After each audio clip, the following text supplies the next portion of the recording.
Alors moi, ce que j'ai retenu déjà pour commencer, c'est que j'ai eu l'impression d'avoir affaire à des geeks, des passionnés, des gens qui vont vraiment chercher la petite porte pour rentrer sur le grand marché.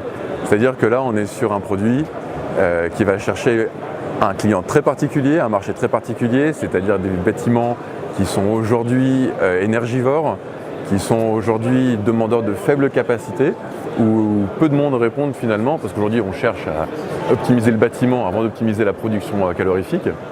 Et là on a un rendement de 200%, chose qu'on voit rarement sur le marché. Moi, ce qui m'a marqué chez Boostit, c'est une technologie vraiment unique, avec notamment un compresseur qui fonctionne au CO2 mais d'une manière particulière. Et c'est aussi la possibilité vraiment de réduire la consommation énergétique et réduire en même temps tout ce qui va être nocif pour l'atmosphère. Alors les points qui m'ont le plus marqué, c'est la technologie. Clairement, c'est un produit vraiment recherche, un produit d'ingénieur. Alors comme point fort, ce que j'ai retenu, c'est qu'on utilise un combustible qui est le gaz, pour aller chauffer un système thermodynamique, par contre sans utiliser du fluide frigorigène, c'est-à-dire qu'on utilise du CO2 monté en pression pour fonctionner comme une pompe à chaleur. On sent que derrière cette machine-là, on a combiné deux technologies différentes, on les a fusionnées et grâce à ça, on obtient effectivement une machine hybride qui est un petit peu dans la mouvance de ce que font peut-être les industriels automobiles aujourd'hui. Alors ce que j'ai pu retenir et ce qui m'a sauté aux yeux, c'est les consommations divisées par deux.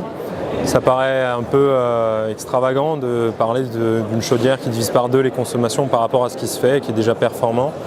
Et du coup on creuse et on s'aperçoit qu'il y a une technologie qui est tout à fait novatrice, qui mêle une pompe à chaleur avec une chaudière, un couplage réussi qui optimise finalement les performances des deux produits et qui amène à avoir des performances qui sont intéressantes. On est dans du particulier parce qu'on est sur des puissances qui sont relativement petites, puisqu'on parle de, je crois, 24 kW, donc ça va chez le particulier, ça pourrait très bien être chez moi.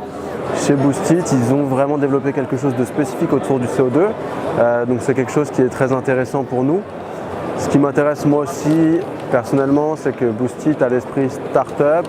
En France, c'est encore quelque peu rare, donc c'est aussi très appréciable de voir qu'on peut réussir tout en étant une start-up dans ce domaine où il y a vraiment des grands noms aujourd'hui. Donc la prochaine étape pour Boostit, c'est la réception de la ligne de production sur notre site de Vénissieux et la mise en fabrication de la chaudière que nous présentons ici et une commercialisation pour milieu d'année 2018 avec un lancement sur le marché français, suisse, allemand et belge.